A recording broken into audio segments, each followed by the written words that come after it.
나이다. 아멘. 할렐루야. 아멘. 오늘 이 아침에는 두아디라 교회 죄를 용납하지 말라라는 제목으로 하나님 말씀 전하겠습니다. 여러분, 네버랜드 신드롬이라는 말을 혹시 들어보셨는지요?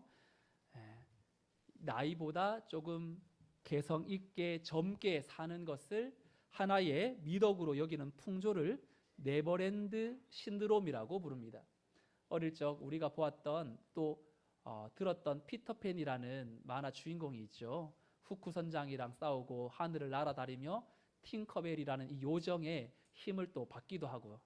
근데 이 피터팬이 사는 곳이 네버랜드인데 이곳에는 아이들이 영원히 나이가 들지 않는 곳이 바로 네버랜드입니다.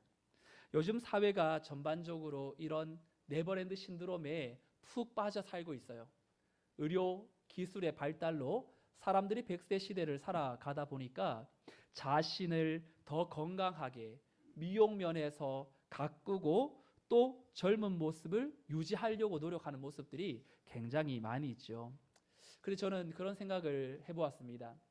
성도라면, 예수님을 믿는 사람이라면, 신앙생활을 하는 사람이라면 그저 나이 드는 것을 동안으로 보이려고 하고 그저 건강만 유지하고 살아서는 안 된다라는 것이죠.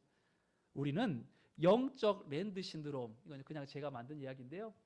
예수 그리스도 안에 세상이 줄 수 없는 평안과 은혜를 맛봄으로 영적으로 나이가 들지 않는 그런 신선함을 유지할 수 있는 그 말씀 앞에 우리가 계속해서 내 자신을 추스르고 배울 수만 있다면 여러분, 네버랜드 신드롬을 넘어서는 영적 랜드의 그 신드롬 앞에 온 성도들이 감격하며 살아갈 것입니다. 12월 달 여러분 힘들고 한 해 동안 달려온다고 지치고 참 공고한 상황과 환경 속에서 우리를 일으켜 세우시는 것이 무엇인지 오늘 7교회 시리즈를 통해서 저 교회는 이런 교회구나, 3자의 관점에서 보는 것이 아니라 우리 교회에게 나에게 주시는 말씀으로 듣고 영적으로 분별력을 가지고 영적으로 흔들리지 않는 그러한 믿음의 아름다운 삶을 유지하는 복된 주의 권속들이 되시기를 예수 그리스도의 이름으로 축원드립니다. 아멘. 오늘 함께 나눠볼 교회는요, 네 번째 교회, 여러분 이제 7교회 중에 중반을 넘어섰습니다. 네 번째 교회, 바로 두아디라 교회인데요. 두아디라 교회는 사진을 보면 아시겠지만 지난번에 살펴보았던 이 버가모, 두아디라 위쪽에 있는 서아시아의 수도였던 버가모 아래쪽에 있어요. 그런데 이 두아디라는 평지에 있는 도시였거든요. 그러니까 로마가 나중에 버가모를 이제 속주로 삼고 두아디라도 이제 패권을 가지면서 이 두아디라를 하나의 버가모의 도시, 수도였던 이 버가모에 적군들이 들어오지 못하도록 먼저 두아디라의 방비벽을 강화시키고 더 튼튼히 했던 곳이 바로 이 두아디라였습니다. 이 두아디라는 어떤 뜻이냐면 이 두아가 바로 딸의 이름이에요. 그 당시 두아디라를 건설했던 셀루코스 1세라는 사람에 의해서, 알렉산더 대왕의 신하인데 이 셀루코스 1세가 이 도시를 건설하면서 무슨 이름을 지을까 하다가 자기 딸 이름이 두아였거든요. 그래서 두아에다가 성읍을 뜻하는 이 디라라는 말을 결합하여 두아의 성읍이다, 내 딸의 성읍이다 라는 이런 뜻으로 이 두아디라라는 이름을 기록해 놓습니다. 그리고 이곳은 뭐로 또 유명했냐면 바로 염색업 그리고 모직물 거래의 중심지였어요. 이 지역의 이 물이 굉장히 염색하기에 좋았대요. 그래서 이 지역에서 특별히 꼭두선이라는 나무가 있는데 그 뿌리에서 뽑아내는 그러한 이 자주색 물감의 질이 굉장히 우수했다고 합니다. 여러분 잘 아는 것처럼 사도 바울이 2차 전도 여행 때에 이 빌립보라는 유럽의 첫 성을 방문했을 때 그때 만났던 사람 있죠. 여자. 기도처를 찾다가 기도하는 자주색 옷감 장사 누구죠? 루디아라는 사람. 루디아가 이름이 아니라 리디아에서 온 사람이라는 뜻입니다. 그래서 이 두아디라의 한 도시였던 리디아에서 온 그 루디아라는 사람이 결국 바울에게 복음을 듣고 이 두아디라 교회를 바로 세운 것으로 추정하고 있습니다.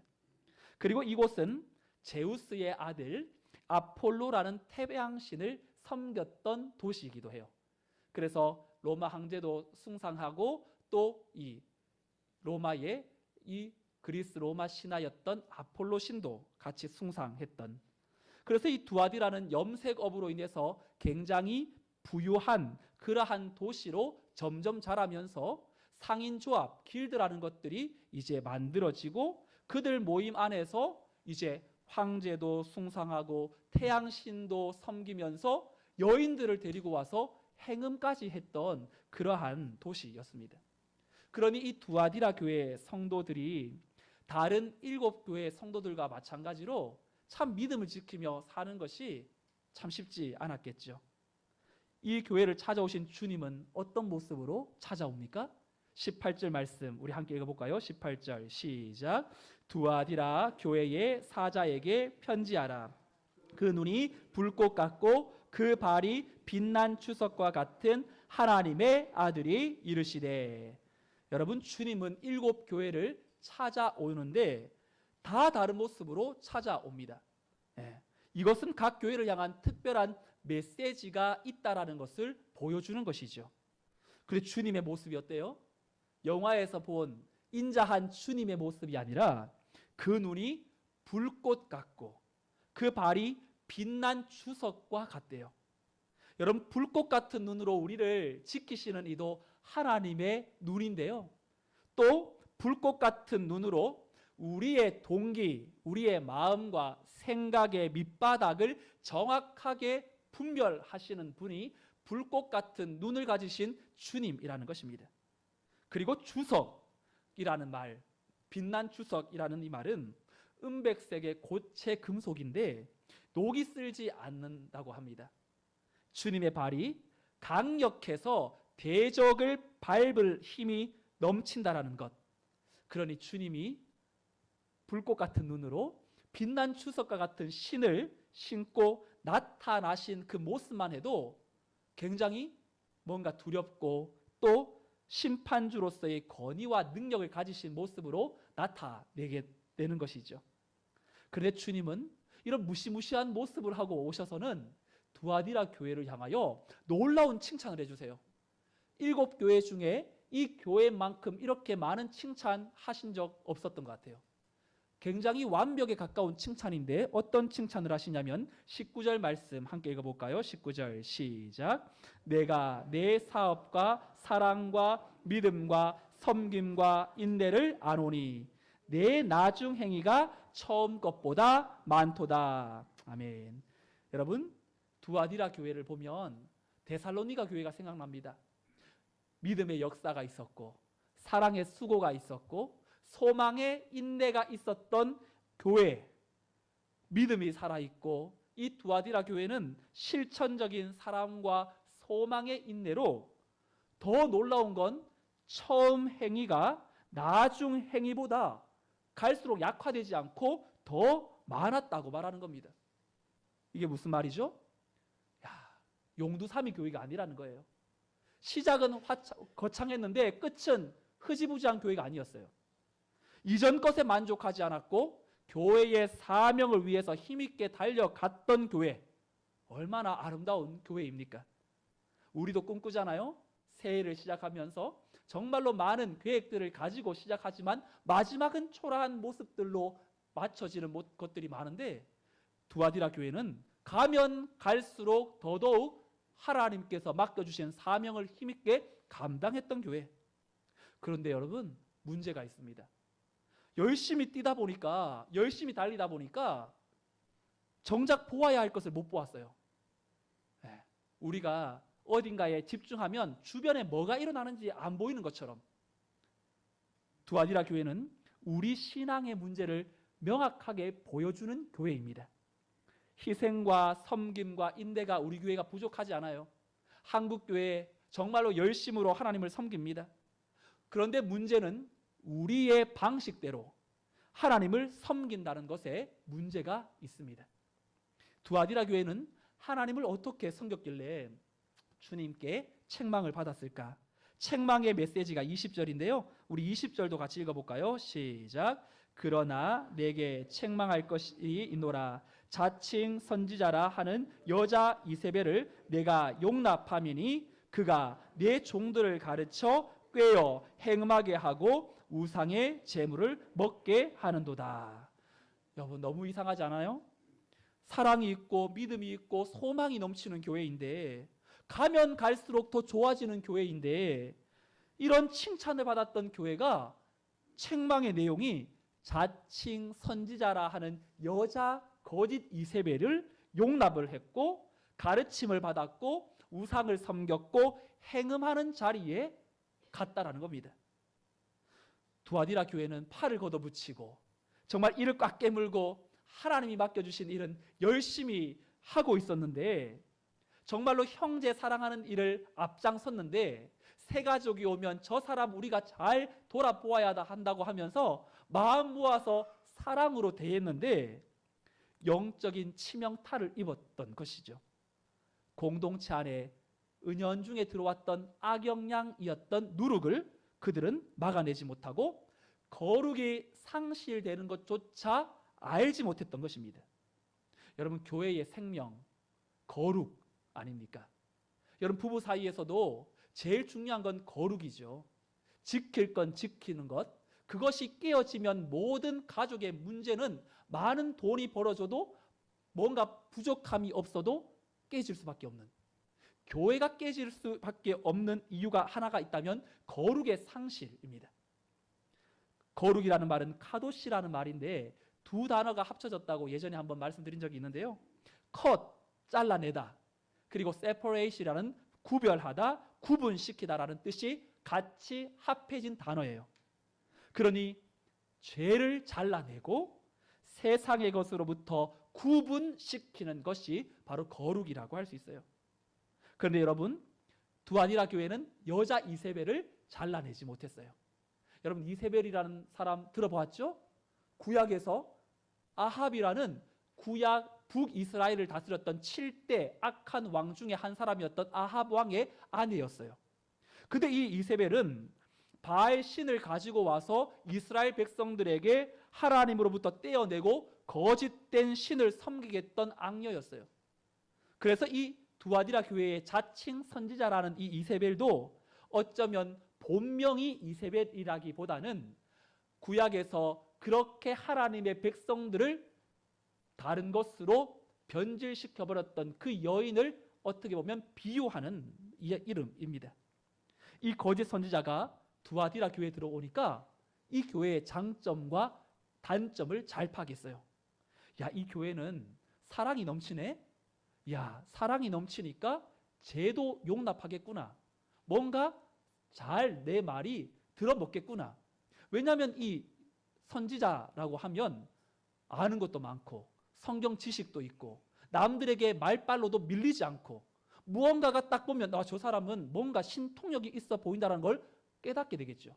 그러니 이 이세벨은 자신의 그 입에 그 전에부터 잘못된 교리를 가지고 이곳에 침투하여서 그들을 유혹하는데, 누구를 유혹했냐면 주의 종들을. 주의 종이라는 것은 목회자도 포함되지만 장로님, 권사님, 중직자들을 먼저 가르치기 시작합니다. 뭐라고 가르쳤을까요?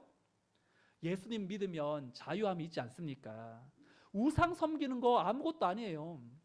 우상에게 절한다고 해도 주님을 향한 믿음이 없어지는 것 아니잖아요. 하나의 형식에 불과한 겁니다. 지금 상인조합 길드에 가입되어야 먹고 살 수 있고 은행 업무도 처리할 수 있는데 하나님이 다 이해해 주실 거예요. 왜 집사님만 유별나게 그렇게 구세요? 우상에게 절하고 상인조합에게 가입하고 잘 먹고 잘 살면 좋은 거 아니에요? 그렇게 해서 돈 벌고 교회에도 헌금 많이 하면 좋잖아요. 우상이 아무것도 아니라고, 그저 하나의 형식이라고, 주님도 섬기고 세상도 섬긴다라는 이 이중적인 논리를 가지고 들어와서 이들의 주의 종들을 넘어뜨리기 시작했습니다. 오늘 말씀을 준비하다가 한 권사님이 생각났어요. 제가 부교육자로 섬겼을 때 어느 날 권사님이 저를 찾아오셨는데 그 권사님이 얼굴이 너무 안 좋으신 거예요. 그때가 코로나 기간이었거든요. 권사님 무슨 일이세요? 권사님이 요양병원에서 근무를 하셨던 분이에요. 그런데 코로나가 터지자 그 병동에서 확진자들이 생겨나는 겁니다. 그런데 처음에 코로나가 터졌으면 역학조사원들이 엄청나게 오죠. 그래서 막 CCTV도 보고 방역수칙 어겼는지 잘 지켰는지 검사도 하고요. 그런데 그 병동에서 확진자들이 나오니까 이제 병원 전체가 다 문을 닫은 거예요. 2주 동안. 그랬더니 권사님이 다녔던 그 병동의 사람들이 이 병동에서 확진자가 나왔으니 더 이제 눈치를 주는 겁니다. 병원에서. 그러니 사람들은 서로 예민해지고 서로 불신하게 되고 비방하면서 분위기가 너무 안 좋으니까 이제 회의를 하기 시작한 겁니다. 그런데 회의를 하면서 얻어낸 결과 한 분이 우리 분위기를 개선시키는 차원에서 고사를 지내면 어떻습니까? 고사가 뭐죠? 애군을 없애고 행운이 들어오도록 신에게 제사 지내는 거 아닙니까? 두아디라 교회 성도가 마주했던 그 문제와 똑같은 거죠. 그런데 권사님이 그 얘기를 듣고 권사인데 그래도 나 예수 믿는 사람인데 어떻게 그 고사를 참여하겠어요? 그러자 그 권사님이 손을 들고 제안을 꺼냅니다. 그러지 말고 여기 교회 다니고 예수 믿는 사람도 있는데 제가 섬기는 교회에 부목사님을 모시고 와서 예배를 드리면 어떻겠냐고. 여러분 부목사는 그때 누구를 말하죠? 저한테 부탁하는 거예요. 예배를 좀 인도해 달라고. 그래서 제가 손사래를 치면서 무슨 부목사급이 그런 데 가면 안 된다고. 부목사의 영권으로는 그런 거 못 한다고. 담임 목사님한테 가셔야죠. 그런 일이 있으라고 담임 목사님 있는 거지. 무슨 권사님 저를 찾아오시냐고. 그랬더니 그 권사님이 더 막 만류하면서 무슨 대형교회 담임 목사가 그런 데 가냐고. 부목사가 하는 거지. 그러면서 저한테 자꾸만 이걸 인도해야 된다고. 그래서 제가 마음을 고쳐먹고 고사 지내는 곳에 예배를 인도하며 복음을 전하는 것도 하나님이 기뻐하시는 일이겠다 싶어서 준비하기 시작했어요. 그러면서 이제 날이 다가오는데 막 두려운 거예요. 마음이 한편으로는 뭔가 이거 예배 드리다가 사람들이 뭔가 이렇게 진짜 얼굴에 막 똥 씹은 표정으로 앉아 있으면 어떡하지? 뭐 이런 생각부터 해서. 그런데 이 코로나 때문에 이제 아무도 못 들어오는 거예요, 여기. 그 사람들이 이거 어떡하냐, 다시 고사 지내야 되냐. 그런데 권사님 보고 권사님 본인이 그럼 예배를 인도하시라고, 교회 다니시니까 인도하시라고. 그래서 저한테 준비한 거 목사님 달라고. 그래서 제가 토시 하나 안 틀리고 처음부터 끝까지 다 이 대본을 만들어서 이렇게 인도하시라고. 그래서 권사님이 예배를 인도하셨고, 그리고 그 이후에는 참 분위기가 좋아졌다라는 이야기를 들었습니다. 에베소 교회는 진리를 분별하는 데 있어서는 열심을 내다가 첫사랑을 잃어버렸던 그런 교회였다면, 두아디라 교회는 사랑을 너무나 강조한 나머지 죄까지도 감싸 안으면서 문제를 느끼지 못했던 교회였습니다. 여러분, 두아디라 교회는 주님이 찾아오시기 전까지는 자기 교회가 최고였을 거라고 생각했을 거예요. 누구도 우리 교회에 오면 정말로 사랑 안에 격려하고 세워주고 정말 교회가 잘 돌아가고 믿음으로 하나님을 섬기며 이만한 교회가 어디 있냐고. 그들은 자부심이 대단했겠지만 주님의 평가는 죄인은 사랑하시지만 죄를 미워하시는 하나님의 거룩함을 훼손시킨 이 교회를 향하여 자칭 선지자라는 그 이세벨을 너희들이 용납했구나. 용납이라는 건 허용하는 것이고 또 좋은 것이 좋은 것이다라고 생각하면서 아무런 문제를 제기하지 않는 거죠. 여러분, 저도 모질지 못한 사람이라서 오늘 말씀을 준비하면서 쉽게 빠질 수 있는 문제겠구나. 또 많은 성도들이 이 문제에 걸려지겠구나. 사랑의 포커스를 맞추다가 죄도 사랑의 대상인 줄 알고 품고 허용하면서 잘 넘어가기를 원하는 그 마음이 결국은 교회 안에 누룩과 같은 전염병이 확산되어진다면 손을 쓸 수 없는 상황까지 이룰 수 있겠구나. 오늘 우리는 거룩함을 회복하기 위해서 사랑해야 할 대상과 경계하고 미워해야 할 대상을 분별해야 합니다. 주님은 죄인은 사랑하셨어요. 오늘 이 자리에 모두가 죄인, 하나님께서 우리를 위하여서 죄인은 사랑하시는데 죄는 미워하시기 때문에 그의 아들 예수님을 이 땅에 보내셔서 우리의 죄값을 공의의 하나님께서 그 예수를 십자가에 죽으심으로, 십자가는 사랑과 공의가 입맞춤한 자리이고 우리가 그 주님의 대속의 은혜로 말미암아 하나님 앞에 나오게 되었는데, 우리도 주님과 함께 죄는 멀리하고 죄인은 사랑할 수 있는 분별력이 우리 교회에 있기를 주님의 이름으로 축원드립니다. 이세벨은 주님이 이세벨을 미워하지 않으셨어요. 그도 사랑했어요. 그래서 회개할 기회를 주었지만 21절에 보세요. 또 내가 그에게 회개할 기회를 주었으되 자기의 음행을 회개하고자 하지 아니하도다. 여러분, 왜 회개를 못했을까요? 이 사람은 회개할 마음이 없으니까요. 그것도 그렇지만 더 근본적인 이유는 구원받는 대상이 아니기 때문이에요. 여러분, 회개는 누가 할 수 있냐면 구원받는 사람만 할 수 있습니다.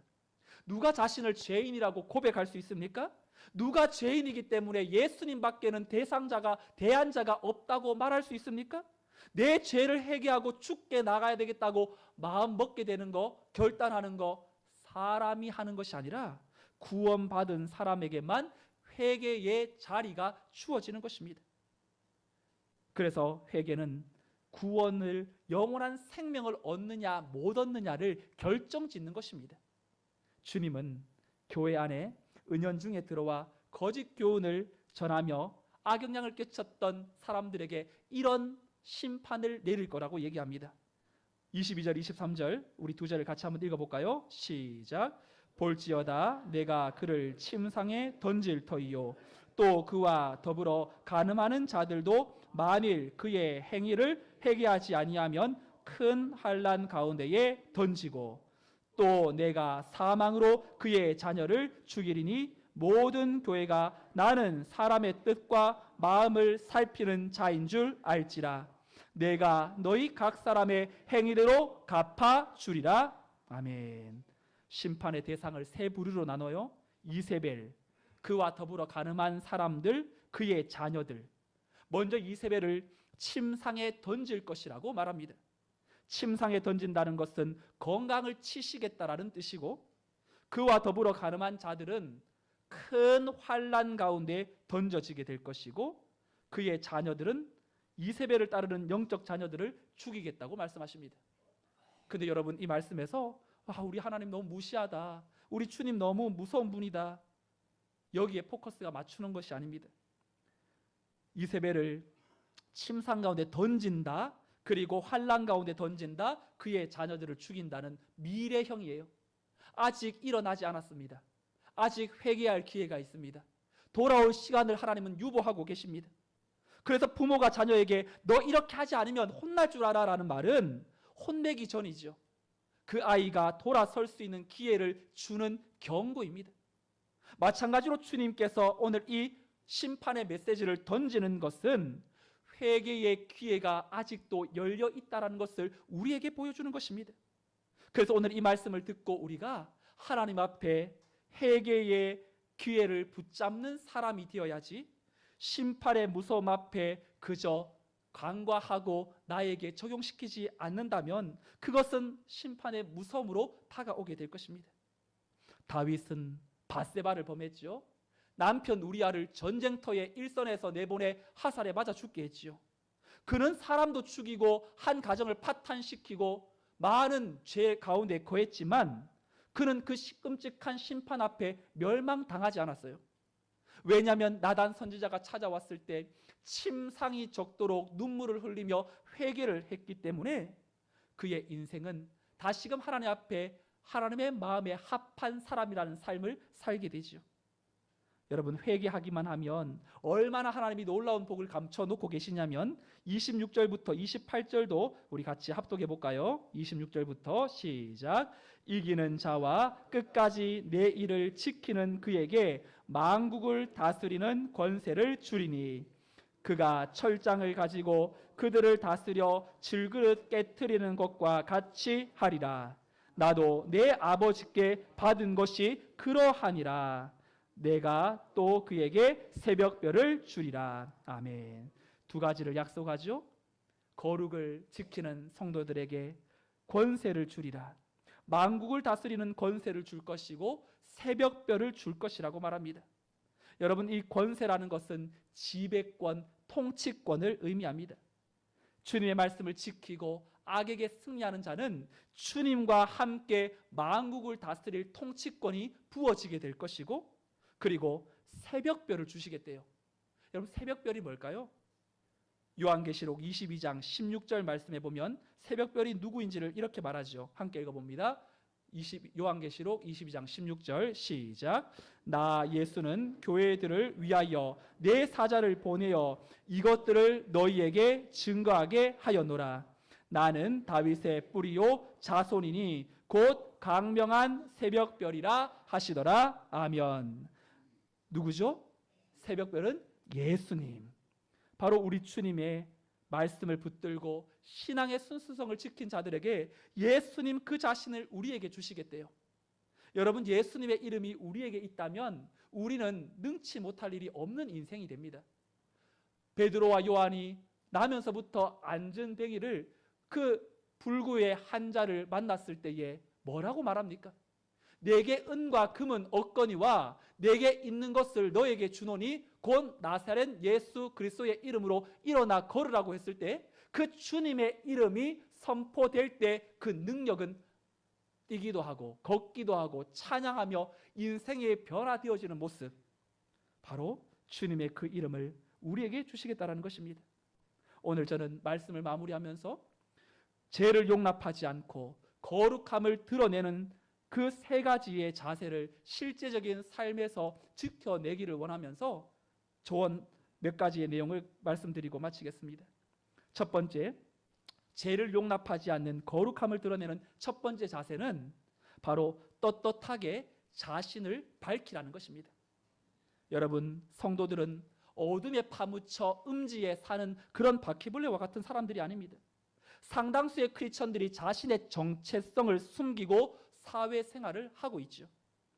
자신의 신분을 떳떳하게 밝힐 수 없다는 것은 뭔가 문제가 있는 사람입니다. 하늘나라의 시민권을 떳떳하게 밝히시기를 축원합니다. 두 번째, 노라고 말하라는 것입니다. 여러분, 누가 노라고 말할 수 있겠어요? 갑질을 하는 세상 속에서 또한 우리를 향하여서 다가오는 믿지 않는 우리 가족들을 향하여서 여러분, 노라고 할 수 있는 사람은 실력을 갖춘 사람, 또한 하나님을 경험한 사람, 정말로 하나님 나라를 위해서 아닌 것을 말할 수 있는, 노라고 말할 수 있는 사람이 거룩과 성결을 지킬 수 있는 사람입니다. 여러분들의 삶에 은근히 들어오는 죄의 문제에 단호하게 노할 수 있기를 주님의 이름으로 축복합니다.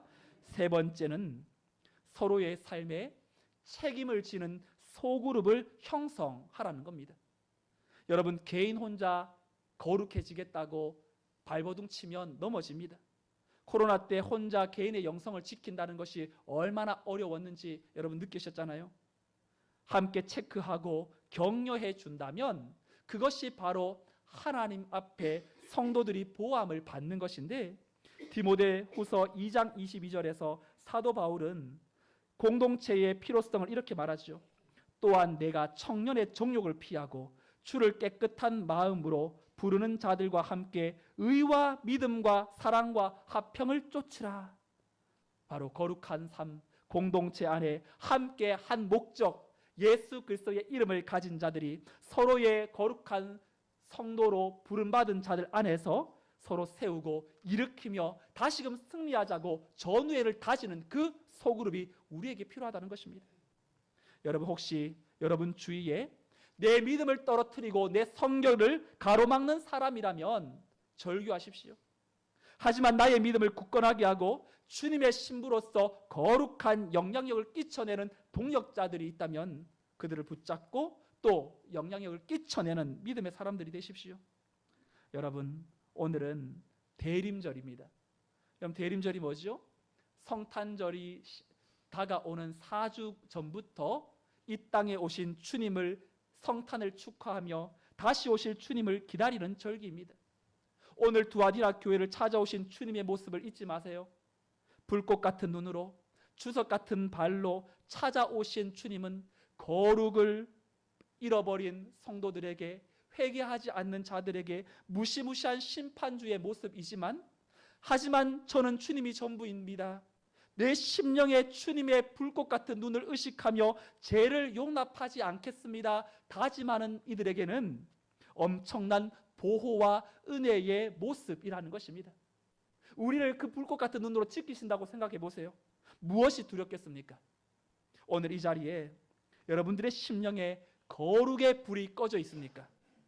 여전히 변치 않은 내 안에 연약하고 무너지고 절망하며 이 자리에 오셨습니까? 대림절이 시작되면 앞에 강단에 그 불꽃을 피우는, 촛불을 켜는 의식을 옛 교회들은 많이 행하곤 했습니다. 불을 비춘다는 건 이 땅에 빛으로 오신 주님을 나타내는 것이요, 또한 우리의 인생에도 아픔과 절망 가운데 이 자리에 왔다 할지라도 대림절을 맞이하면서 우리의 삶에 변하지 않는 환경 앞에 우리가 절망하는 것이 아니라 다시금 이 암흑의 땅을 복음과 생명과 진리의 빛을 비추신 예수님을 따라 나도 주저하지 않고, 나도 포기하지 않고, 나도 주님의 그 빛을 이어받아 거룩의 빛으로 내가 반사시켜서 비추겠습니다. 내 안에 꺼지지 않는 하나님을 나타내는 빛으로 내 심령을 밝히겠습니다라는 결단의 모습이죠. 오늘 우리의 인생의 여정에 이 한 주간의 삶이 여러분들에게 하나님의 불꽃 같은 눈으로 지키시는 것을 기억하고, 내 삶의 거룩한 성도로 끊어내야 할 것과 구별해야 할 것을 분별하여 우리 성문교회가 영적으로 정결해지는 주의 신부로 주님의 오시는 날을 준비하고 다시금 주님 앞에 우리의 삶을 내어드리는 복된 공동체로 서나가기를 예수님의 이름으로 축원드립니다. 아멘. 다 같이 자리에서 일어나셔서 신실하게 진실하게 거룩하게 살게 하소서. 함께 찬양하겠습니다.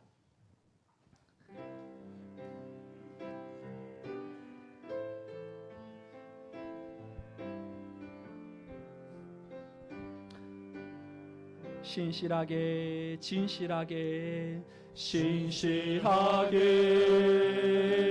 진실하게 거룩하게 살게 하소서. 거룩하게 살게 하소서. 신실하게 신실하게 진실하게 진실하게 거룩하게 살게 하소서. 하나님 나의 마음 하나님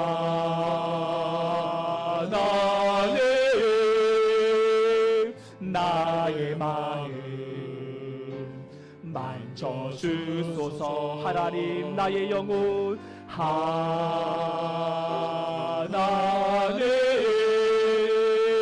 나의 영혼 새롭게 다시 한번 고백합니다. 신실하게 신실하게 진실하게 거룩하게 거룩하게 살게 하소서. 신실하게 신실하게 진실하게 거룩하게 살게 하나님 나의 기도 들어주소서. 하나님 나의 기도 들어주소서. 하나님 하나님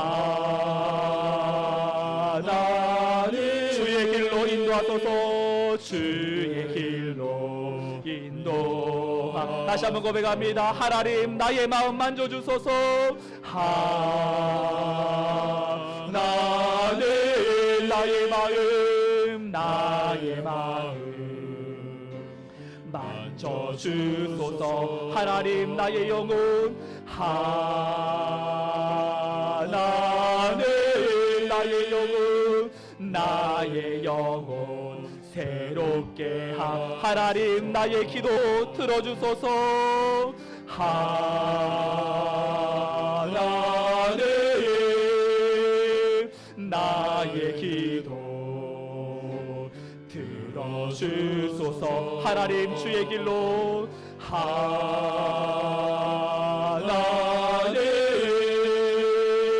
주의 길 인도하소서.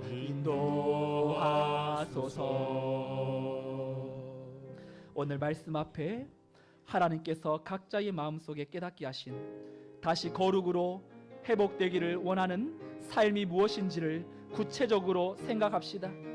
사랑으로 용납하는 일에 앞장서야 하지만 하나님이 미워하시는 죄를 허용하는 것을 너무나 쉽게 하고 있었던 내 모습이라면 이제는 잘라내고 구분할 줄 아는 성숙한 성도 되게 해달라고, 세상 속에 나의 정체성을 당당하게 밝히고 아닌 것은 노라고 말할 수 있는 용기를 주시고, 소그룹 안에 나의 연약함을 내어놓고 함께 거룩함을 향하여 달려갈 수 있는 믿음의 평생의 동력자를 만나게 하여 주시도록 대림절을 맞아서 성도의 삶에 거룩의 빛을 비춰내므로 신자의 거룩함이 곧 성문교회의 거룩함으로 이어진다는 사실로 확신하고 죄를 용납하지 않고 끊어내야 될 것과 구별해야 될 것을 분별하며 살아갈 수 있도록 오늘 들은 말씀 생각하며 주님의 이름 간절히 부르짖고 통성으로 기도하겠습니다. 주여, 하나님 아버지, 우리를 살려 주옵소서.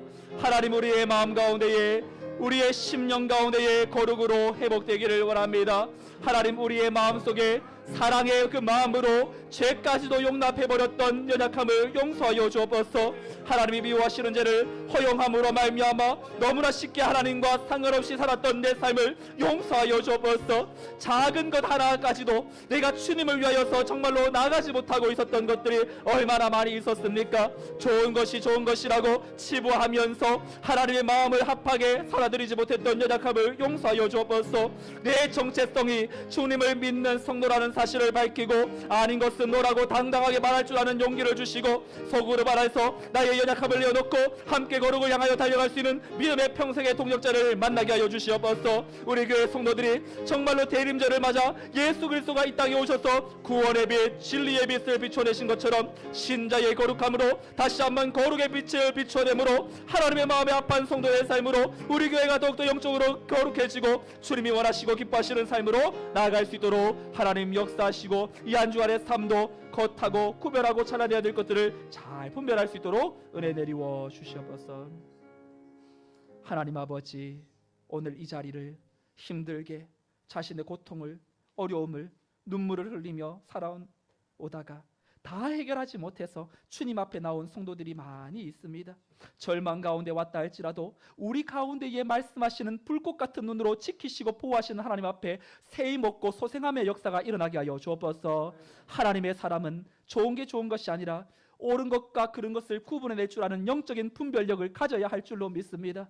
하나님, 죄와 타협하지 않게 하시고 내 안에 들어와 있는 은밀한 그 죄를 허용하지 않도록 도와주시고, 죄를 너무나 미워하셔서 이 땅에 주님을 죽이셔야만 했던 아버지의 마음을 우리에게 허락하여 주셔서 거룩과 사랑의 그 입맞춤의 십자가를 우리가 훼손하지 않도록 우리 안에 있는 거룩을 잘 분별하여 컷하고 잘라내야 될 것과 구분시켜야 될 것들을 구분하여 하나님께서 우리를 바라볼 때에 정말로 너는 참된 하나님의 거룩을 이루어내는 주의 순결한 신부구나, 우리 교회를 바라볼 때에 참으로 죄악은 멀리하고 죄인은 사랑함으로 함께 믿음의 그 동력을 이루어드리는 하나님의 교회로 서로를 아름답게 세움으로 아닌 것은 아니라고 말하고 내 정체성을 세상에서 드러내므로 하나님, 이 땅 가운데에 내 혼자라고 생각하지 말고 주님이 붙여주셨던 그 다락방 안에 영적인 우리 동력자들을 함께 일으켜 연대의식을 가지고 서로를 세우며 함께 이 한 주간도 승리하자고 다짐하며 하나님과 함께 올라가는 세임 얻는 대림절의 거룩의 빛을 비춰내는 하나님의 자녀들로 삼아 주시옵소서. 예수님의 이름으로 기도드리옵나이다. 아멘.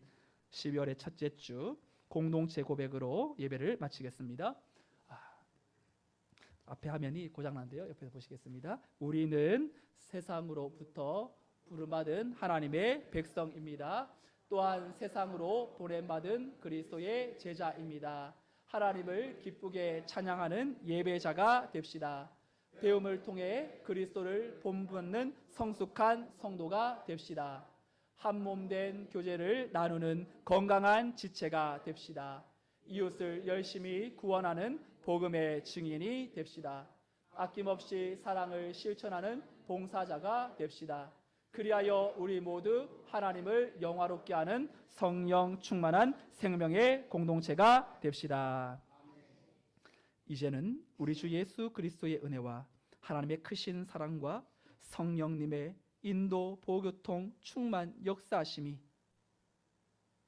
내 연약함을 인정하고 하나님 앞에 죄를 허용하며 살아왔던 삶을 또 회개하고 청산하며 새 인생으로 주님 앞에 나가겠습니다. 거룩을 훼손하지 않겠습니다. 예수 믿는 정체성을 바르게 하고 노하게 하고 다시금 하나님 앞에서 내 삶이 아름다운 성도의 믿음의 동력자로서 그 역할 감당하며 하나님이 주시는 주의 순결한 신부의 사명을 힘있게 감당하겠습니다. 다짐하는 모든 성문교회 성도들의 삶과 저들의 가정과 자녀와 생업 위에 나라와 교회와 민족 열방 위에 이제로부터 영원토록 함께 있을지어다. 아멘.